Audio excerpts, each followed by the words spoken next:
Assalamualaikum warahmatullahi wabarakatuh. Salam sejahtera. Episod ke-7. Saya Faiz Ahmad bersama saya Izzat Kamarudin. Okey, dalam podcast kita bernama Open Mic Mic Malaysia. Malaysia. Okey, saya tak nak panjang-panjang. Kita baru saja menerima kekalahan di Negeri Sembilan yang mana saya tidaklah terlibat secara langsung, hanya spesifik kepada satu don saja Linggi.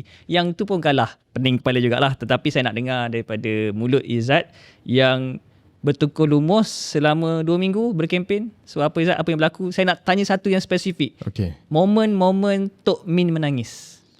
Okey, ni hari terakhir lah.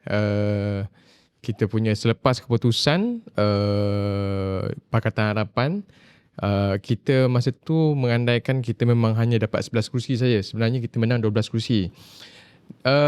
Masa during press conference tu, saya yang menguruskan press conference tersebut bersama dengan pimpinan. Masa tu ada YB Sani Hamzan, Haji Khalid Samad, Pengarah Pilihan Raya Pakatan Harapan Datuk Seri Amiruddin Syahari, dan juga MB sendirilah, Amiruddin Harun, Datuk Seri Amiruddin Harun, mantan Menteri Besar Negeri Sembilan.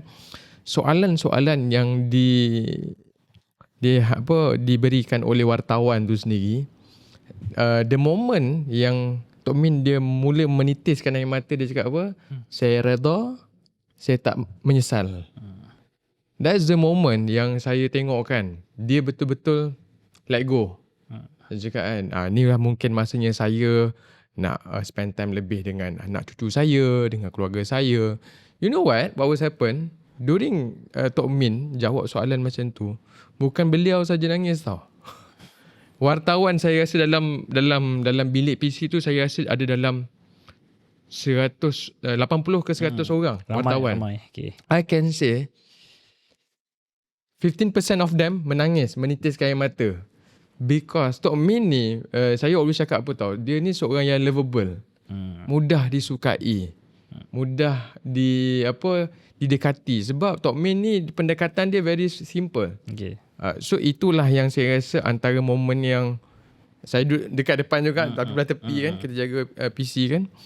So masa tu saya pun dah macam Allah, menangis pula kita. Nangis tak? Nangis tak? Kita ni Baik air hidung kan. kalau ada tirai langsir dah pergi nyuruk belakang tu. Tapi macam mana nak cakap, dia because kita nampak hard work. Yeah. And to be honest lah, Faiz this time around Pakatan Harapan bergerak lebih sebagai satu unit Pakatan Harapan. Okay. Berbanding Johor, berbanding Sabah, berbanding PRU sekalipun. Ini pengalaman lah yang mengajar kita, dan saya pun diberikan tanggungjawab untuk menjadi penyelaras untuk unit media baru. Dan satu benda kejayaan yang kami dan tim kita berjaya membawa Datuk Seri Anwar Ibrahim dalam platform live TikTok. Okay. So this is one of the moment yang kita rasa, yes, we admit kita kalah. Cuma ada sedikit kekesalan dalam soal cara lawan kita berkempen. Sehingga kan mempetikai soal mengucap. Apa pandangan Faiz? Okay. So, yelah, saya berkempen di Linggi, tapi tidak agresif lah. Membantu sedikit sebanyak sahaja, bergerak berjumpa dengan pengundi muda sahaja. Saya di sana, dan kebetulan saya berselisih ataupun nampak satu bas orang-orang, mungkin tukang kempen daripada Terengganu, yang makcik-makcik yang pakai tudung labuh. Yelah, saya tahu ni mungkin Muslimah PAS lah. Dalam otak saya kan, pemikiran saya kan, apa yang mereka kempenkan lah. Dan bila muncul video yang agak viral, seorang makcik ni, berdua ni, yang mempertikaikan dia orang ni, orang PH ni, orang merah ni, entah-entah mengucap pun tak pandai. So kalau itulah pemikiran mereka, dan kalau itulah kempen yang dibawa, ya Allah, ini gelombang yang agak menakutkan ni. Seolah-olah kami PH ditolak kerana seolah-olah kami ni bukan Islam. Seolah-olah kami ni datang nak menghancurkan Islam. So bila PH kalah, admit PH kalah, gelombang ni besar. Tapi benda yang paling best saya nak tengok, Tok Min sangat-sangat dirindui di media sosial. Banyak page-page sekolah agama, sekolah Jabatan Mufti, jabatan itu ini, hampir saya tak tahu berapa ramai membuat satu posting yang hampir sama. Seolah-olah mereka merindui sosok tubuh ni. Yang kalau Izzat kata dia lovable, takkan seorang yang lovable macam ni, yang membantu sekolah tahfiz, sekolah ma'had, membina rumah-rumah anak miskin, orang miskin, membina masjid dan surau dengan jumlah yang banyak. ditolak hanya kerana persepsi tak reti mengucap ke macam mana? Yang tu yang saya risau sebenarnya. Kalau kempen tu dibawa dalam keadaan, pada minggu terakhir kempen tu datang satu serangan lah. Maksudnya RCI tabung haji dibuka. Dan nanti kita masuk segmen kedua. Tapi saya nak sentuh sikit je. Kenyataan KJ yang mengatakan, semasa kempen Negeri Sembilan PRN berlaku, kita tak nak sebutlah sakau ke apa ke. Dah menang, kita kena admit UMNO bersalah dalam konteks tabung haji. Please admit. Dia kata. Maksudnya, walaupun dalam keadaan kempen kita mendedahkan bahawa tabung haji ni, tabung haji, duit untuk beribadah, disalahguna, mismanagement, sakau lah word yang lebih mudah nak difahami oleh orang-orang yang tidak bertanggungjawab lah. Saya tak kata UMNO, tapi orang-orang yang akan didakwa sekarang lah. SPRM pun dah mula buat kerja. Tapi mesej tu tak sampai pun kepada orang Melayu. Seolah-olah orang Melayu tak kisah tabung haji disalah urus ni. Apa pendapat Izzat? Dia tu satu soal tabung haji, ketidakjujuran ataupun itu adalah taktikal daripada UMNO sendiri untuk mengelak dari terus menjawab soal tabung haji. Dia yang soal di Negeri Sembilan, dia bukan sahaja soal tabung haji itu mereka cuba elak untuk menjawab, malahan isu-isu yang melibatkan DAP. Ini yang bagi saya satu perkara yang sangat tidak bertanggungjawab yang dibuat oleh pihak UMNO Barisan Nasional di dalam kempen di Negeri Sembilan, termasuk dengan Perikatan Nasional. Cuma saya ada kekesalan sedikit tindakan daripada pihak berkuasa yang agak, saya tak tahu. Okey, contohlah berkenaan satu video viral yang mengatakan bahawa istana ini, urusan istana itu ada penglibatan daripada DAP. DAP control lah. DAP control istana. Tapi akhirnya krisis lantikan macam berpanjangan je. Kita akan pergi situ. Okey. Soal dia kat sini. Itu ialah satu kenyataan fitnah yang sangat berat. Malahan istana sendiri pun telah mengeluarkan kenyataan bahawa jangan sesekali menyentuh soal istana. Saya nak tanya, ini melibatkan satu statement 3 arah sangat serius, dan sekiranya tidak ada tindakan yang jelas daripada pihak kerajaan, khususnya penguatkuasa, kepada individu tersebut, tidak ada tindakan secara terus yang patut diwar-warkan bahawa itu ialah kenyataan fitnah, orang Melayu akan percaya. Orang Melayu akan senang percaya sebab dia bermain dengan sentimen perkauman dan juga memainkan satu bentuk yang menakut-nakutkan. Naratif yang merosakkan pemikiran ni. Seolah-olah puppet je lah. Yes. Padahal itu tak benar. Tak betul. Istana right away bila benda tu, video tu keluar, istana terus keluarkan kenyataan bahawa ianya tidak betul dan tidak perlu melibatkan hal ehwal istana di dalam kempen politik. Politik lah tentang prestasi, politik lah tentang polisi. Kenapa politik macam ni? You menang dalam keadaan yang cara macam ni kan. Kemana masyarakat nak pergi ni? That's why bila kita tengok kempen pilihan kempen Pilihan Raya Negeri Sembilan, saya tak dengar apa satu video daripada Perikatan Nasional, daripada Barisan Nasional yang nak menceritakan apakah perancangan mereka untuk menjadikan bahawa pentadbiran Negeri Sembilan itu boleh jadi lebih baik berbanding apa yang diuruskan oleh Pakatan Harapan selama 8 tahun. Dan statement yang pada saya sangat menjengkelkan, dah naik jadi Menteri Besar, dan statement yang dibuat, kami terpaksa membawa ramai, terpaksa mencipta timbalan ESCO punya position tu. Statement tu saya baca, saya quote kalau saya nak buka kat saya punya media sosial, saya ambil quotation ayat yang lengkap. Saya ringkaskan, kenapa munculkan timbalan ESCO? Kerana kami besar. Kami ramai. Dia tak ramai. Salah tu. Saya nak bagi tahu sikit lah kepada Datuk Ismail Hasim kan. Pertama sekali, sewaktu kerajaan perpaduan di Negeri Sembilan terbentuk, kerajaan mempunyai 31 kerusi berbanding pembangkang cuma 5. Okey, 5 kerusi pembangkang, 31 kerajaan. Sekarang berapa? 24 kerusi kerajaan, 12 kerusi pembangkang. Mana datang besar? Faiz. Okay, saya petik je. Ayat yang lengkap. Sebab kita ramai kan, dan mungkin tak boleh nak accommodate, penuhi semua orang dalam barisan. Adakah itu reason dia? Kalau saya lebih suka kalau dia guna reason, ekonomi Negeri Sembilan semakin berkembang, kita memerlukan lebih ramai orang-orang yang pakar duduk dalam ekonomi untuk membesarkan ekonomi supaya hasilnya pergi pada rakyat. Walaupun retorik tetapi lebih cantik ayat tu. Tetapi ayat dia, sebab kita ramai kan, kita mungkin tak boleh accommodate, penuhi semua orang dalam barisan kabinet Exco dan Timbalan Exco. Apa ni? Adakah ini yang dikatakan model pentadbiran? Patutlah ramai merindui Tok Min. Ya. Tak, awal-awal lagi kita dah tengok. Ini saya nak bagi tahu lah secara straightforward lah Faiz kan. Sakau lah ni. This is one of the softest way untuk sakau because you mewujudkan satu jawatan yang tidak ada keperluan pun sebelum ni dengan Nambah beban. Beban kewangan. Beban kewangan tambah komitmen kerajaan negeri yang disumbangkan oleh rakyat Negeri Sembilan sendiri. Dan tiada asas kepada benda tu berlaku. Asas dia untuk accommodate, penuhi. Yang ni yang saya nak rakyat faham. Kalau dia ada asas, macam yang saya sebut tadi, kita boleh berlapang dada. Tapi tak ada asas sebab kami ramai. Setuju tak Faiz? Kalau ni sebenarnya adalah bukan saja sakau, dia adalah scheme of thing. Saya nak kata gunakanlah ayat apa sebab kadang-kadang ni orang Melayu ni pelik sikit. Sakau dia tak boleh dengar. Scheme of thing pun dia tak kisah. Saya tak tahu apa ayat nak gunakan. Ini adakah nak gunakan ayat menipu? Sebab mungkin KJ pun nampak benda tu. Kita masa berkempen tak payah cerita benda benar. Dah menang mau cerita benda benar. So maksud menipu lah tu. Masa berkempen tak payah cerita pasal tabung haji. Tak payah cerita pasal nak banyakkan Timbalan Exco. Dah menang terpaksa. Buat. Sebab hadapinya masa kempen korang hanya untuk menang saja. Kempen korang bukan untuk memajukan negeri, hanya untuk menang. The sole purpose of menang. Tak kisah whatever jalan pun mesti menang. So, apa akan jadi pada Negeri Sembilan? Dia kempen menghasut. Kempen menghasut. Ya, politik menghasut tu normal tapi biarlah ada batas. Betul. Ada batasnya. Janganlah kaitkan dengan istana DAP dikawal oleh DAP. Itu tak ada moral lah. Dan saya nak petik sikit lah. Sebenarnya susulan kenyataan susulan yang mengatakan untuk mewujudkan jawatan Timbalan Exco di Negeri Sembilan ni selepas sahaja semasa sesi angkat sumpah sebagai Menteri Besar tidak dihadiri oleh Kem Jalal. Yang tu pun pelik tak contoh. Dan alasan tu pun kelakar Zat. Korang tahu kan korang dah menang.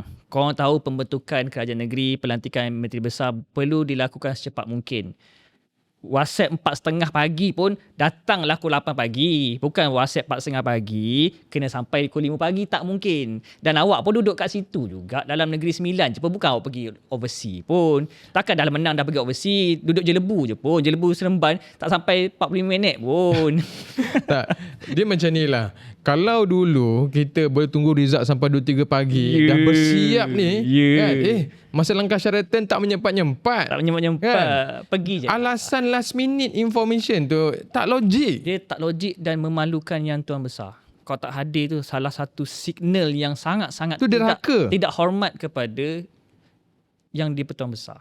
Whatever reason tak boleh. 4.30 sesi tu pukul 9 pagi. Mungkin 9 pagi. 3-4 jam cukup lah.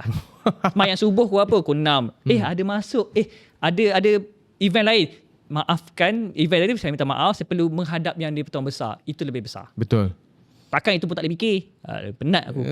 That's why saya cakap. Saya tak tahulah, minta maaf lah kalau ada majority viewer kita ni dari kalangan orang Melayu kita kan. Saya kadang-kadang selama saya daripada 2013 saya masuk dalam politik ni kan, saya tak tahu ayat apa yang boleh saya menggunakan untuk menyedarkan orang Melayu kita. Saya tak tahu apakah ayat yang kita boleh kita bagi tahu, wahai orang Melayu Islam, ini ialah benda yang tak betul. Saya tak tahu dah macam mana. Bukan kita kecewa, saya akan boleh mengakui kekalahan ini kalau apa hujah lawan kita tu boleh mematikan kita dari soal pentadbiran, pengurusan. Kalau kita prestasi kita buruk, kita okey. Yes, we do admit. You akan bawa prestasi yang lebih baik. Alhamdulillah. Bermaksud kita memberi kemenangan kepada negara dan negeri. Tetapi kalau kita kalah kerana kempen you yang tidak bermoral macam ni, apa akan jadi pada negeri? Dalam keadaan you dah menang, Penyatuan Melayu Islam memenangkan kamu dengan sangat gah, tapi kamu pun tak respect Yang di-Pertuan Besar. Betul. Gunakan alasan 4.30 pagi. Apa ni? Awak ingat kita budak-budak ke? Cuma saya nak sentuh sedikit lah. Sepanjang saya 2 minggu lebih dekat Negeri Sembilan lah kan, Pak Izwan. Kita pun ada buat seksi, kita ada mendapatkan feedback daripada golongan anak muda, golongan pengundi atas pagar di Negeri Sembilan. Dia cakap macam ni. One of the reason diorang memilih untuk tidak mengekalkan Pakatan Harapan kerana banyak perkara-perkara yang dikatakan sakau itu di peringkat pusat, ianya tidak ada tindakan lanjut. Umpama yang PH selama ni menganggap membuat kenyataan bahawa itu ialah sakau dalam beberapa perkara. Itu tidak ada tindakan lanjut. Okey, kalau tanya saya kan, apa kata kita masuk ke segmen kedua yang tu? Fokus hanyalah untuk sakau dan tabung haji dan sebagainya. Kembali ke segmen kedua Open Mic Malaysia untuk episod ke-7. Kita nak bercakap tadi berkenaan dengan isu golongan atas pagar yang mempertikaikan tindakan kerajaan Madani dalam hal ehwal mereka-mereka yang terlibat dalam kes sakau. Okey. Saya perlu adil lah dalam soal ni. Ya, kita nampak kelihatan agak slow bila melibatkan pendakwaan yang melibatkan kes-kes sakau di dalam kerajaan Madani. Tapi tuan-tuan dan puan-puan, kita sebenarnya tak nak terus menekan perkara ni supaya ianya tidak dianggap sebagai pertuduhan politik. Macam mana, Faiz? Okey, macam ni. Dalam memerangi rasuah, sakau dan sebagainya, ianya bukan tentang orang politik saja. Ada 3 level. Orang politik, orang-orang di GLC dan DGLIC, mereka-mereka korporat pun ada terlibat sakau tu. Betul. Dan juga mungkin di peringkat penjawat awam, ketua pengarah dan sebagainya. 3 level ni. Kerajaan Madani tidaklah bermaksud, mentang-mentang aku nak bawa naratif sakau ni, semua pendakwaan politik mesti melibatkan orang politik. Tidak. Sebab kadang-kadang orang politik pun bukanlah totally bersalah, tapi mereka cuai dalam nak mengawal orang-orang korporat yang memegang GLC dan GLIC dan juga penjawat awam. Sebab White collars. Kan? Sebab tu Kerajaan Madani fokus pertama adalah untuk melawan rasuah. Sebab tu bila dilihat indeks rasuah kita semakin baik. Saya tak pasti boleh nampak atau tidak. Selepas 2 kali jatuh tau. Masa BN Solo jatuh, masa BN dan PN jatuh, semasa BN dan PH saya kena sebut juga, semakin baik. Bermaksud usaha untuk melawan rasuah tu ada. Pendakwaan kepada mereka-mereka yang korporat banyak Sebagai contoh kat sini, RCI Tabung Haji, bekas CEO dan CFO ditahan untuk bantu siasatan khas RCI Tabung Haji. So bermaksud effort itu ada. Janganlah fikir kita nak tangkap UMNO saja, sebab Anwar Ibrahim adalah seorang yang objektif. Siapa yang salah tangkap. Cuma kalau dalam kes di Tabung Haji ni, seperti mana yang KJ nyatakan, Tabung Haji dilihat cuai, tidak beramanah, tidak ada integriti, membuat manipulative accounting semasa UMNO menjadi kerajaan. Mereka adalah the guardian of Malay and Muslim. Kenapa tak nampak dan settlekan isu tu? Ataupun mereka tak tahu? Kalau tak tahu, bahaya. Betul. Ditipulah. Sama macam kes YNDB. Adakah Jolo menipu Najib? Mudah sangat dia tipu. RCI pun Tabung Haji mengesahkan yang sepatutnya rugi 2014 300 juta. Lepas tu rugi lagi 3 bilion. Rugi 3 bilion. Last rugi tahun 2017 4 bilion. In total 11 lebih bilion rugi. Dalam keadaan rugi masih bayar hibah. Itu melanggar Akta Tabung Haji. Betul. Melanggar peraturan. Apa jenis pengurusan ni? So Khairi Jamaluddin dan Syarif Hamdan, saya nak gunakan sebab kadang-kadang dia orang tak dengar cakap kita. Betul. Alhamdulillah Allah turunkan hidayah lah, bukan hidayah, idea, keberanian kepada KJ dan Syarif Hamdan untuk mengesahkan perkara ni. UMNO admit di bawah pengurusan kamu di peringkat persekutuan, Tabung Haji bermasalah. Bukan saja Tabung Haji, Felda pun bermasalah. Bukan saja Felda, YNDB pun bermasalah. Sebab itulah rekodnya tak cantik dalam pengurusan integriti. So word sakau tu memang betul. Mungkin jangan saya kata saya nak bawa naratif hari ni. Saya nak semua orang faham. Word sakau tu bukan sahaja tentang orang politik, orang korporat GLC dan GLIC, juga penjawat awam. Cuma orang politik dia ada tanggungjawab sebagai political. You susun negara ni supaya tangkap semua orang yang tidak ada moral. Betul. Dan saya rasa dalam masa yang sama, Khairi Jamaluddin perlu menarik balik kenyataan bahawa kalau tidak ada UMNO Barisan Nasional di Negeri Sembilan, Melayu akan rosak. Itu statement dia Itu kenyataan yang dibuat oleh KJ sebelum semasa di Johor, sebelum memasuki ke PRN Negeri Sembilan. Saya minta Khairi Jamaluddin, kalau beliau seorang yang berjiwa besar, kalau kamu boleh kata kepada UMNO bahawa UMNO perlu mengakui kesalahan, jujuran semasa pentadbiran dalam menguruskan tabung haji, kena cakap semua. Dan kamu patut tarik balik kenyataan bahawa kononnya tak ada UMNO, habislah Melayu ni habislah apa semua. Ada UMNO pun tabung haji teruk lah. Ada UMNO FGV lingkup. Saham daripada RM4 lebih, RM4.5 tinggal RM1 lebih je. Dan dilisted kan, dan menanggung beban hutang oleh Felda, menanggung beban hutang. Betul. Dan saya nak tanyalah juga kepada Ketua Pemuda UMNO dan bekas-bekas Ketua Pemuda UMNO. Saya nak cakap satu benda. Berapa lama lagi yang kamu nak bodohkan orang Melayu? Saya nak cakap Ashraf Wajdi antara orang yang saya sangat respect. Dia respect dia. I do respect you as a person yang menguruskan Mara dengan sangat baik. And I believe kebanyakan daripada kalangan anak muda, khususnya mereka yang pendidik-pendidik di institusi Mara itu sendiri sangat menghormati you as a person yang mengemudi Mara dengan sangat baik. Tapi bila dalam soal politik, you banyak buat kenyataan-kenyataan yang cuba membodohkan orang Melayu khususnya. You cakap, oh nasib baik, you nak saman sekarang ni. Saya nak kena bagi tahu satu perkara. Ashraf Wajdi, you disebut dalam isu RCI tabung haji sebab you timbalan Menteri Agama pada ketika itu. You bertanggungjawab. Dan ini bukan satu benda yang main-main. Ini ialah soal pengurusan duit haji. Sama macam Dr. Mujahid. Dia sebagai Menteri Agama, dia bertanggungjawab kepada tabung haji. Yes. Sama juga siapa yang timbalan. Menteri Agama memang bertanggungjawab untuk melihat tabung haji berada dalam landasan yang tepat. Tidak ada salah laku, tidak ada pengurusan yang manipulative accounting. Itu tanggungjawab anda. Dan yelah, dia saman kan. Kesian juga orang yang kena saman tu. Saya nak recall balik lah pada tahun 2019. Kalau tak silap saya. Keputusan 2019 ataupun 2020 tak silap saya. Keputusan kes fitnah terhadap Datuk Mujahid. Beliau menang kedua-dua kes di antara Dr. Ashraf Wajdi yang telah menarik kenyataan tersebut bahawa kononnya menjual kepada bukan Muslim. Menjual kepada syarikat bukan Islam pada ketika itu. Sama juga dengan Ustaz Ahmad Dasuki daripada PAS yang juga kalah saman fitnah pada ketika itu dalam soal tabung haji. Tuan-tuan dan puan-puan, saya nak bagi tahu pada viewer kita lah. You need to recall benda ni. Kalau kata you sebagai mak ayah yang celek pasal perkara ni, tolong cerita pada anak-anak yang dah layak mengundi ni. Ceritakan. Sebab soal salah laku ini bukan benda main-main. Okey, dan masyarakat kita pula, dia orang lebih percaya ataupun lebih terperangkap dengan, lebih dekat dengan persepsi tabung haji dijual kepada China. Terus percaya. Dan akhirnya Datuk Mujahid saman, menang saman. Dan yang ni pula tarik tuduhan tersebut lah.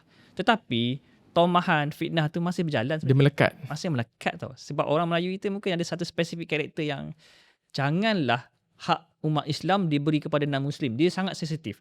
Walaupun itu fitnah. Walaupun bila fitnah berlaku, dia tak dipadam. Sebagaimana mereka yang menyebarkan fitnah sangat agresif semasa menyebarkan fitnah, tetapi tidak agresif apabila dah kantoi fitnah, dia diam. Bila diam, dosa-dosa korang akan melekat tau. Selagi mana orang menyebut. Dekat bawah masih menyebut tau. Dr. Mujahid dipanggil sebagai Mujahad. La ilaha illallah. Politik apa kita di Malaysia ni? So mereka memang nak matikan karakter Dr. Mujahid walaupun hakikatnya, RCI. Apa hakikatnya? Hakikatnya adalah tabung haji disalah urus sehingga rugi. Kenapa orang Melayu tak rasa benda tu besar? Aku tak faham. Bak kata aku masalah, Faiz. Tak apalah, walaupun rugi, kita bagi dividen tinggi. Itu je kesalahan kita. InsyaAllah. La ilaha illallah. You are doktor tau. Kalau inilah kualiti seorang ketua pemuda parti yang besar yang kata so-called the guardian of Melayu Islam, lingkup negara. Lingkup. Tak, saya tak faham lah. That's why saya cakap, kalau level aku masalah ni bercakap, saya pun tak payah hantar Faiz lah. Hantar saya berdebat dengan dia. Because the way you bercakap, you sangat membodohkan orang Melayu. You membodohkan orang luar bandar. You membodohkan orang kampung. Bila you menerangkan satu perkara yang di peringkat yang sangat tertinggi, soal forensic accounting.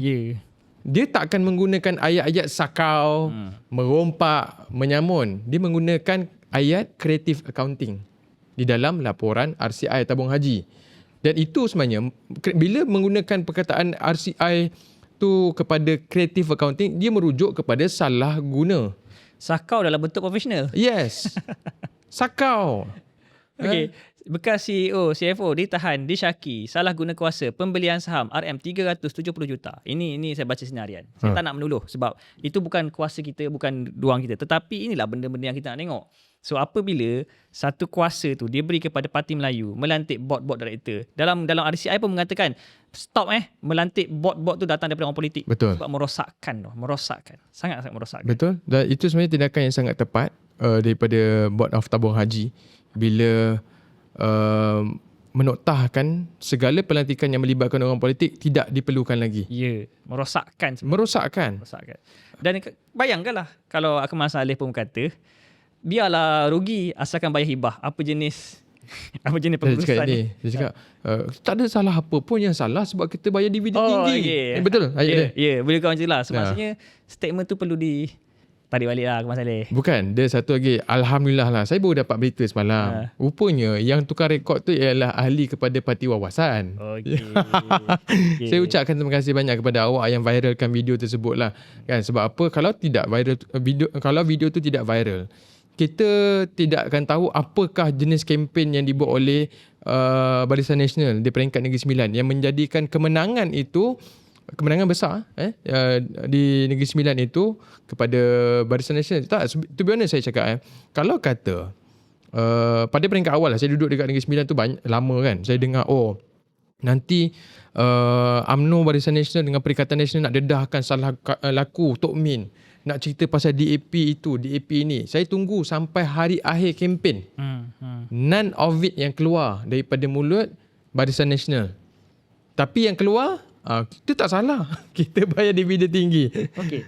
Statement dia tak salah hanya kerana bayar dividen tinggi. Bayar dividen tinggi, kalau memang real profit itu ada, barulah itu mengikut peraturan. Yes. Tapi kalau dalam keadaan aset lebih rendah berbanding liability, bermaksud pakai duit apa ni untuk bayar hibah ni? Adakah bayar melalui pendeposit baru? Guna duit pendeposit lah. So itu salah satu. Itulah yang RCI dedahkan. Itulah RCI yang paling core-nya. Itulah core dia. Bermulanya kejatuhan skandal tabung haji ni, itulah benda yang paling besar yang perlu difahami oleh orang Melayu Islam. Kadang-kadang kita ingatkan benda ni akan orang Melayu Islam akan take note dan rasa marah. Rupanya tak. Mereka tak pernah kisah benda ni. Ya. So itu karakter yang agak merisaukan sebenarnya. Saya sampai up to one point lah kan. Faiz kan. Saya cakap kan, tak apalah. Gunakanlah kempen Melayu Islam, kamu curilah berapa banyak pun. Tapi jumpa dengan ayat, ceritalah Melayu Islam. Kena ingat kepada Melayu Islam yang ada dalam negara kita. 1MDB. Parti mana? Najib. UMNO. SRC International. Najib. UMNO. Felda. Isa Samad. UMNO. During zaman Najib. UMNO. FGV 2014 hingga ke 2017. Zaman siapa? Najib. UMNO. Jana Wibawa. Zaman siapa? Perikatan Nasional. Siapa? Tan Sri Muhyiddin Yassin. Melayu Islam. Kelima-limanya Melayu Islam. Tabung haji lah sekali. Tabung haji. Akhirnya rugi selama 4 tahun. Dia bawa siapa? UMNO. Saya nak tanya tuan-tuan dan puan-puan, apa yang Pakatan Harapan buat? Kita memanglah saya sebagai ahli parti, Faiz bukan. Tapi selama kami mengurus takbir negeri ni, bila kami mendedahkan perkara-perkara ni, bila kami cuba menyelamatkan isu tabung haji, pada ketika itu dimainkan sentimen soal Menteri Kewangan daripada DAP, Lim Guan Eng. Tapi apa yang berlaku? RCI telah menyatakan bahawa Pakatan Harapan 1.0 lah yang menyelamatkan tabung haji bila mana 10 bilion dana disuntik ke dalam tabung haji. Siapa Menteri Kewangan masa tu? Lim Guan Eng, Setiausaha Agong DAP pada ketika itu. Hari ini sekali lagi tuan-tuan dan puan-puan, di bawah pemerintahan Datuk Seri Ibrahim, di bawah Kerajaan Madani, RCI itu didedahkan untuk memastikan kita dapat recover daripada tahun 2018 sehingga tahun 2026 supaya tidak ada lagi pendeposit yang mengeluarkan duit mereka daripada simpanan tabung haji. Apa yang berlaku pada ketika itu, pada awal fitnah itu dimainkan? Hampir 6 bilion pendeposit yang mengeluarkan duit mereka daripada simpanan tabung haji. 6 bilion tuan-tuan dan puan-puan. Itu bukan benda yang main-main. Sebab apa? Fitnah yang dimainkan tu sangat kuat. Dan fitnah itu juga tuan-tuan dan puan dimainkan oleh seorang yang beragama Islam, berbangsa Melayu. Dan hari ini dalam soal tabung haji, bila fitnah itu dijaja merata, orang-orang yang pernah kalah fitnah, yang pernah tarik kenyataan ini, langsung tidak bertanggungjawab untuk membetulkan perkara ni. Fitnah ni fitnah satu peringkat.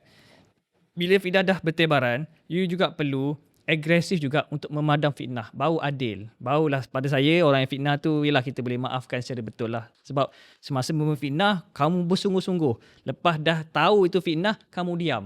Maksudnya fitnah tu masih berjalan kat bawah tau. So saya harap sangat orang Melayu kita membuka minda. Nak sokong UMNO, teruskan. Tak ada masalah. Cuma buka lah minda anda. Sekurang-kurangnya bila statement yang dikeluarkan oleh KJ dan Syarif Hamdan, saya sangat gembira. Sekurang-kurangnya UMNO pun akui semasa mereka jadi pemerintah pun sakau tu berlaku. Ayat paling mudah, sakau tu berlaku. Cuma mungkin di peringkat bukan orang politik, peringkat pengurusan. Awak sebagai orang politik, take note benda tu supaya tidak lagi berlaku selepas ini. So, kita mungkin ke next topik. Yes, kita akan pergi ke next topik ke Melaka. Cuma sebelum pergi ke Melaka, saya nak label sedikit lah kepada KJ yang beliau ni seorang hipokrit. Dulu 1MDB dia cakap masa during his time masa as a minister, Menteri Belia Mazukan dia cakap tak ada masalah. Bila UMNO dah tumbang, baru dia suruh desak Najib untuk mengakui 1MDB is real. Now bila dia dah dapat Negeri Sembilan, baru nak keluar kenyataan bahawa yes, memang salah urus takbir semasa pemerintahan Barisan Nasional di dalam tabung haji. So kita akan pergi ke next segment. Kita nak tengok sama adakah mereka ni akan bawa wave yang sama ke Melaka. Kita ke segmen yang ketiga. Negeri Sembilan kita dah kupas, RCI tabung haji pun dah kupas. Ini gelombang. Sebelum tu Johor kan. Datang Negeri Sembilan. Dan semasa Negeri Sembilan, kempen kita di Pakatan Harapan kita nak membawa naratif pengurusan institusi penting untuk memilih kerajaan. Walaupun macam tu kita masih kalah. Orang Negeri Sembilan mungkin tak nak tengok benda tu. Mereka mungkin lebih terbakar dengan statement DAP kawal istana lah, macam-macam lah. Kalau tanpa UMNO, hancur lah Melayu lah. Mereka termakan benda macam tu lah. Orang PH tak kerti mengucap lah. Itu gelombang yang agak besar. Dan saya katakan gelombang ni gelombang penyatuan Melayu Islam. Yang mana kita bawa lah naratif yang lebih intelektual, pengurusan, integriti. Macam tak boleh nak cover gelombang ni. Gelombang ni agak besar. Dan tak lama lagi kita akan pergi ke PRN Melaka. Adakah gelombang ini akan sampai ke Melaka, Zat? Saya yakin pastilah gelombang biru tu akan sampai juga ke Melaka. Dengan current momentum diorang daripada Johor. Johor is unofficial, dia baru macam apa orang cakap tengah merisik. Merisik.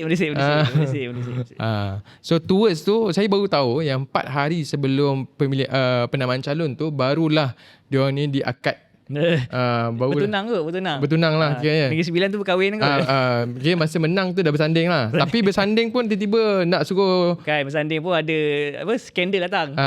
Skandal datang. Saya petik sikit lah pasal Negeri Sembilan. Kenyataan terbaru, mereka nak gulingkan Menteri Besar Negeri Sembilan yang baru ni.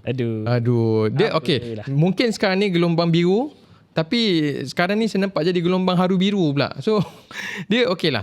Kita cerita pasal Melaka. Melaka ni dia ada satu isu bila mana yes, di peringkat negeri Barisan Nasional memegang kerusi majoriti sehingga kan mereka menjadikan kerajaan negeri Melaka. Dan pada sebelum mesyuarat negeri Melaka, mesyuarat DUN negeri Melaka, Pakatan Harapan bersama dengan mereka. Sehinggalah Pakatan Harapan ataupun khususnya DAP menarik sokongan daripada kerajaan negeri Melaka hanya kerana mereka meluluskan satu rang undang-undang mewujudkan adun lantikan. Seramai 7 orang. Apa tujuan dia? Saya tak tahu apa tujuan dia. Dalam kapasiti ekonomi negeri Melaka yang sangat kecil. Sangat kecil. Tuan-tuan dan puan. Sebab apa? Melaka ni dia punya sumber utama ialah pelancongan. Hanya pelancongan. Okey. Saya tak nampak apa keperluan untuk mewujudkan adun lantikan, itu satu perkara. Dan tindakan DAP untuk menarik sokongan daripada kerajaan negeri Melaka tu pada pandangan saya ialah satu tindakan tepat. Sebab macam ni kot. Mungkin mereka nak mencipta peluang pekerjaan kot. Yes. Peluang pekerjaan bergaji tinggi untuk golongan elit saja. Gaji bermaruah kata orang. Kan? So, ini mungkin saya rasa tujuan untuk mewujudkan adun lantikan kerana wave gelombang biru tu akan sampai di sana. Cuma sekarang ni saya terbaca juga dengan kenyataan Haji Hadi. Bila Haji Hadi kata percaturan di Melaka itu berbeza. Tuan-tuan dan puan kena ingat, di Melaka dia ada 6 kerusi parlimen. 3 dimiliki oleh Perikatan Nasional, 3 lagi dimiliki oleh Pakatan Harapan. UMNO tak ada kan? UMNO tak ada kerusi di negeri Melaka. So dekat sini, ini ialah peluang Perikatan Nasional sebenarnya untuk mendapatkan kerusi lebih berbanding UMNO. Betul. Betul. So cuma dekat sini dia ada pertikaian sebab Menteri Besar ya Datuk Seri Rauf yang merupakan pengurusi perhubungan negeri Melaka. Okey. So dia ada pertimbangan yang kita tak tahu sejauh mana keseriusan mereka nak kekal bersama sebab baru bersanding. Tiba-tiba dah naikkan seorang, dah nak sibuk turunkan pula dekat Negeri Sembilan. Pergi ke Melaka pula. So kita tak tahu apa bentuk coalition yang akan muncul ni. So bila yalah saya pun mungkin saya tak update. Saya rasa dalam masa dekat perlu dilakukan Melaka ni. Mungkin dalam masa 1 atau 2 bulan ni. Cumanya apa bentuk coalition tu kita pun tak pasti kan. Cuma nampak macam tak solid juga sebenarnya. Kalau solid dan nampak cantik, sepatutnya umum awal-awal kita masuk Melaka dalam keadaan kita bersama. Maksudnya kan? Kita mungkin tak tahulah sama ada Pebana ini akan diteruskan ataupun tidak. Minta maaf. Maksud saya Pebana ialah Perikatan Barisan Nasional. Tapi yang ditolak oleh pimpinan Barisan Nasional. Kan? Cuma dekat sini lah kita nak cerita soal Melaka lah tuan-tuan dan perempuan. Okay. Melaka ini ialah sebuah negeri yang skop ekonomi dia kecil. Sekali lagi saya katakan, tidak ada keperluan untuk mewujudkan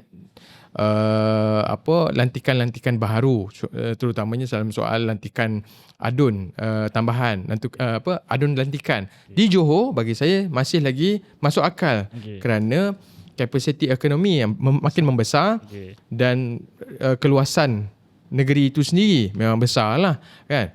So dalam soal Melaka ni percaturan politik apa yang saya dimaklumkan oleh kawan-kawan saya di sebelah sana tu mengatakan ianya totally berbeza. Okey, saya baca sikit Zat PRN Melaka. Bibit perpecahan mula landa BN dan PN. Ini ayat penganalisis lah. Okay. Cuba nak tengok apa pandangan statement terbaru di media oleh pihak media lah. PRN Melaka, BN PN diramal bahagi kerusi ikut kawasan kekuatan. PRN Melaka, BN berhasrat pertahan 21 kerusi disandang namun terbuka adakan persefahaman. So maksudnya mereka tak tahu lagi bentuk apa yang mereka akan masuk sekali ni. Cuma saya tak kisah pun, itu taktikal politik biasa. Rakyat Melaka, apa yang rakyat Melaka nak? Adakah mereka nakkan perbandingan prestasi ataupun mereka nak dengar sentimen perkauman? Kalau nak dengar sentimen perkauman, ialah senanglah, bawa lah jentera daripada Pantai Timur, bawa lah benda yang sama kat Negeri Sembilan. Orang PH mengucap pun tak reti. Adakah itu dimakan oleh orang-orang Melaka? Ataupun mereka nak dengar performan ataupun idea-idea baharu yang nak dibawa oleh parti-parti bertanding? Ataupun mereka nak dengar parti mana yang akan pertahankan Melayu? Parti mana yang akan pertahankan Islam? Kalau nak main parti mana yang akan pertahankan Melayu dan Islam, kalau kita bawa naratif tabung haji dihancurkan oleh parti Melayu juga, parti Islam juga, adakah termakan mereka? Adakah mereka akan rasa, wah betul lah, KJ dah sahkan lah, UMNO akuilah masa kau lah tabung haji rosak ni. So adakah bullet tu masuk ke dalam jiwa orang Melaka? Izzat rasa? Dia kena ingat satu lagi. Dekat Melaka ni ada seorang pejuang Melayu Islam terakhir. Akmal Saleh nama dia. Saya tak tahu macam mana Akmal Saleh akan bersilat dalam isu ini. Kan? Bagaimana dia nak cuba perbodohkan lagi orang. Sebab ini sangat penting tuan-tuan dan puan-puan. Sebab apa? Ianya melibatkan institusi orang Melayu Islam majoritinya dalam hal ehwal pengurusan wang. Melaka ni sebuah negeri yang saya yakin dan pasti bukanlah negeri yang keterbelakang dalam soal maklumat, dalam soal info, kerana negeri yang agak maju. Agak sebab baik. Apa? Akses sangat penting di Melaka kerana pembanjiran turis, pelancong-pelancong luar masuk ke negeri Melaka tu mendesak Melaka mempunyai akses yang baik. Saya yakin juga bahawa masyarakat di Melaka tidak termakan 100% soal isu perkauman. Kerana pecahan kaum Melayu dan juga bukan Melayu di negeri Melaka agak seimbang. Agak seimbang. Ya. So, perkara ni perlu dinilai balik oleh rakyat Melaka kerana ini sangat penting dalam urus takbir. Saya kena ingatkan sekali lagi, tidak ada keperluan negeri Melaka untuk mewujudkan lantikan adun kerana dalam keadaan ekonomi negeri Melaka yang kecil itu akan memberikan tekanan ataupun komitmen daripada Lebih kerajaan negeri Terpaksa yang lebih belanja tinggi. lebih lah. Bayar lebih. Sepatutnya tak payah belanja lebih, kau terpaksa belanja lebih hanya untuk mewujudkan peluang pekerjaan elit. Tu je lah kata. Ya. Sepatutnya tak payahlah benda tu. Kau boleh save benda tu, boleh bagi pada rakyat. Betul. Program lebih banyak lah. Itu lebih baik, bermanfaat. So pada saya, rakyat Melaka kena bijak. Saya jujur Ustaz, saya nak terbuka saja. Peluang BN kekal tu sangat besar lah. Cuma tak tahulah macam mana PH nak berdepan nanti. Cuma pada saya, benda pertama yang PH kena buat, kena selami dulu apa emosi orang Melaka, apa cara fikir orang Melaka, selaraskan dengan lokal punya selera lah. Kalau mereka nak, katakanlah, mereka nak Islam lebih tersebar luas ataupun lebih dimasyurkan ataupun dibawa ke depan lah. So maksudnya, bawalah kempen, kalau PH menang, masjid-masjid akan diperbaiki dan ditambah lagi. So itu untuk orang Islam. Kalau untuk orang mungkin non-Muslim, dengar apa mereka nak. Cuba perbaiki dan buat satu manifesto yang membawa mereka ke depan. Kalau mereka di sebelah sana nak bermain dengan manifesto kempen-kempen yang mungkin membakar sentimen, terpulang, biarkan mereka. Kita turun, dengar dan buat satu manifesto yang membawa rakyat ke depan, bukan membawa rakyat ke belakang. Itu mungkin mesej saya kepada kepimpinan lah. Kita dah lalui Johor, lalui Negeri Sembilan. Di Melaka ni, kalau boleh kita tunjukkan ketumbukan yang terkuat. Bermaksud ketumbukan tu dari segi jentera, dari segi manifesto. Calon pun faham manifesto. Calon pun tahu cara nak menyampaikan manifesto. Tahu nak bercerita lah. Kalau PH menang, kami akan deliver ini. Kalau sekarang masjid dekat Melaka ada sekian, kita akan tambah lagi beberapa masjid dalam surau. Kalau peruntukan untuk agama Islam, akan ditambah lagi. Untuk non-Muslim, kita akan pertahankan hak anda lah. So tugas ini perlu bermula sekarang, turun, dapatkan input dan rangkumkan, jadikan satu model. Dan pada saya, untuk orang Melayu, kalau nakkan lebih kemajuan, keluar daripada perangkap perkauman, perangkap sentimen. Ya, kita perlu ada rasa mempertahankan Melayu Islam, tetapi biarlah berobjektif. Kalau kita hanya slogan semata-mata, kami akan pertahankan Melayu Islam, tabung haji lingkup. Kami akan pertahankan Melayu Islam, Felda lingkup. Kami akan pertahankan Islam, Cina tipu Melayu, 1MDB. So, no point dalam benda tu. Seolah-olah kita ni mudah sangatlah nak gula-gulakan orang Melayu. Kadang-kadang kita sebut kan, jangan bodohkan orang Melayu. Orang Melayu marah. Aku tak bodoh lah. Bukan maksudnya macam tu. Maksudnya adalah janganlah mudah dipermainkan oleh golongan elit kat atas ni. Yeah. Golongan elit ni satu je. Aku menang, ada tak bahagian aku? Sebab tu di Negeri Sembilan, dia create timbalan Esko kerana apa tau? Kerana kami ramai. Nak memenuhi. Tak cukup ni kalau Esko saja, perlu ada timbalan. Dibuat dekat Negeri Sembilan, dibuat kat Johor, Melaka, tak menang lagi, tambah lagi adun lantikan. Semua tu membebankan, bukan menguntungkan rakyat, menguntungkan elit politik. Sebab elit politik dia tak boleh hidup tanpa duit. Sebab duit lah dibawa ke bawah. Rasuah pengundi lah macam cerita. So pada saya inilah, Melayu mesti ada pemikiran yang lebih kritikal. Saya mengharapkan Melaka, sebab Melaka adalah orang rumah saya. Oh. Saya lupa di parlimen mana, rasanya parlimen, saya tak ingat lah, dekat parlimen Adam Adli. YB Adam Adli, pengundi lah. So saya tak tahu dia nak undi siapa, terpulang kepada wife saya. Tapi saya harap orang Melaka lebih terbuka minda, lebih melihat kebaikan secara panjang, bukan kebaikan hanya kerana sentimen dia bakar. Sentimen ni orang yang corrupt idea je. Orang yang kering idea, dia akan main sentimen. Orang yang banyak idea, dia akan bercerita pasal misi, visi, perancangan dan sebagainya. So Zat, saya just conclude macam mana? Saya nak conclude satu perkara je lah. Kenapa pentingnya pengundi mempunyai ilmu sebelum mengundi. Sama juga sebelum kita nak drive. Kita perlukan nak ada lesen, kita kena menjalani beberapa exam, kita kena menjalani kelas-kelas supaya kita ada ilmu. Kita tahu bagaimana nak mengendalikan kenderaan tu dengan baik. Kepada pengundi muda khususnya, jangan termakan dengan hasutan yang berbau perkauman kerana ianya langsung tidak menguntungkan negara. Okey, sebab sentimen yang dimainkan oleh Barisan Nasional dan juga Perikatan Nasional di Negeri Sembilan akhirnya mencetuskan bukan gelombang biru sahaja, pada akhirnya sekarang ni mencetuskan gelombang haru biru. Tidak menguntungkan rakyat Negeri Sembilan kerana krisis yang berlaku di Negeri Sembilan. Pada ketika ini, yang lantikan Esko masih lagi tak dibuat. Saya nak beritahu pada rakyat Melaka, khususnya anak muda. Kenapa pentingnya ada ilmu? Supaya kita tahu nak membuat pilihan. Bila kita dah tahu nak buat pilihan dengan ilmu yang baik, ilmu yang mencukupi, dari situlah timbulnya kewarasan bila kita nak buat pilihan. Saya harap sangatlah.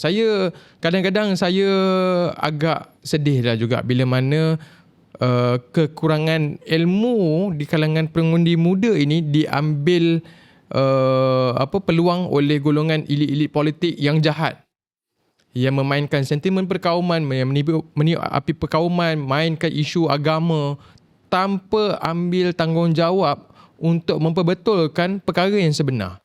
So saya harap rakyat Melaka perlu fikir dengan waras, perlu ambil iktibar dengan apa yang telah didedahkan di peringkat pusat maupun apa yang berlaku di Negeri Sembilan. Sekali lagi saya cakap kerana soal lantikan-lantikan yang tak menguntungkan, saya nak bagi tahulah kepada anak muda. Mereka wujudkan lantikan ni bukan gaji sikit tau. Gaji besar. Takkan kamu hanya nak mengharap untuk berkhidmat di negeri-negeri yang maju.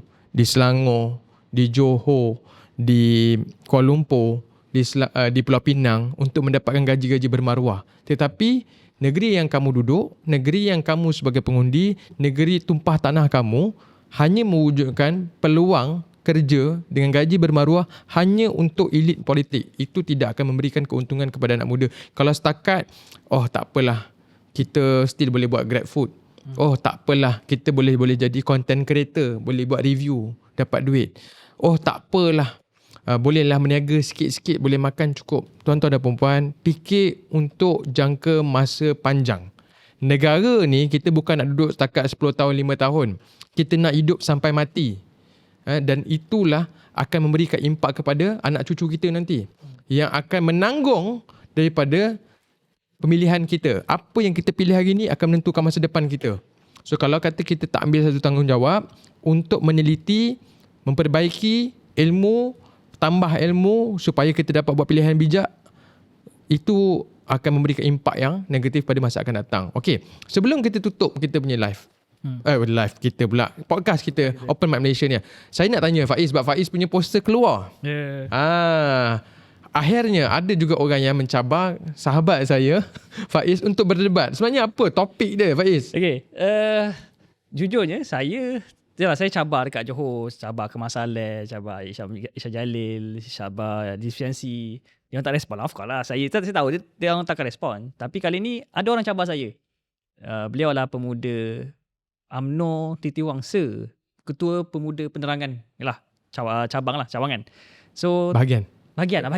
So saya pun dia cabar, saya accept lah. Bila saya accept, saya DM lah dekat Messenger. Saya kata boleh je, tapi bagilah saya masa sebab saya nak arrange cabaran ni, debat ni dekat UKM. Sebab itu tempat saya belajar. Biarlah debat ni ilmiah, didatangi oleh profesor, pensyarah, pelajar universiti. Topik dia of course saya propose ekonomi madani baik untuk negara dan rakyat. Soalannya lah. So saya nak kupas isu tu lah, tapi dia tak nak. Saya kata dia nak cari topik lain. Okey lah, saya bagi nombor WhatsApp saya kat dia lah. Lepas tu 2-3 minggu lepas tu saya nak buat dekat UKM ni, dah ambil masa lah kot. Saya kena propose sebagainya. So dia kata take all your time brother. So saya ambil lah masa saya. Tapi tiba-tiba naik status, dia kata saya takut. Bila masa pula aku takut. Saya terus DM dia balik. Bro, sorry bro, aku tak buka Messenger. Tapi aku bagi nombor WhatsApp. Asal tak WhatsApp aku? Takut, tak mungkin aku takut bro. So, okay, aku buat je. Tapi tak boleh buat kat UKM Sebab kalau di UKM ada banyak proses yang aku nak lalui lah. Tapi okay, buat dekat studio. Aku cari malam ni lah.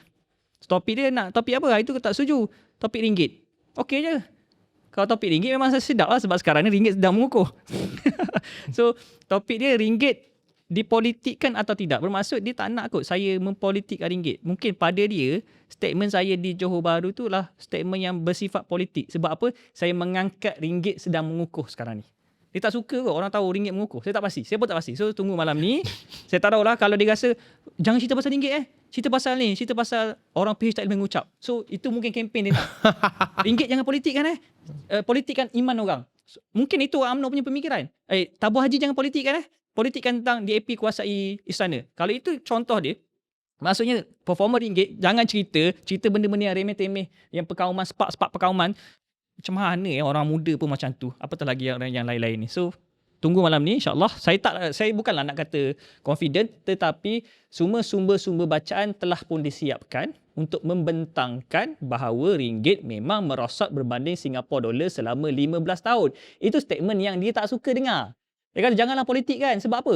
Kau tak suka ke tengok ringgit mengukuh ni? Sebab memang ringgit berbanding Singapore dollar jatuh selama 15 tahun. Ini fakta. Saya tak sebut kalau saya tak tahu benda ni. Memang 15 tahun. Cuma kalau dia kata jatuh tu kerana bla bla bla, tak apalah, tunggulah malam ni. Saya bagilah respon saja. So itu saja. Malam ni pukul 9 malam. Yalah, ini mungkin rakaman. Tapi insyaAllah yang tu live. Dan insyaAllah saya rasa saya boleh buat dengan baik lah. Saya rasa by the time podcast kita keluar ni, korang dah tonton dah video tu secara live. So insyaAllah kita doakan sahabat kita ni, Faiz Ahmad, untuk dipermudahkan urusan bersama dengan sahabat sebelah sana tu. So kita tutup di sini episod yang ke-7. Mana yang subscribe kita, mana yang support kita selama ni, korang tunggu pada episod akan datang insyaAllah. Ini ialah tetamu idaman gadis-gadis. Tapi tak tahu dia akan bertukar status tak lama lagi. Saya memang dah lama sangat-sangat teringin untuk berbual dengan individu ni. Saya nak banyak perkara saya nak tanya pada dia. So insyaAllah kita berjumpa pada next episode Open Mic Malaysia. Assalamualaikum warahmatullahi wabarakatuh dan salam sejahtera.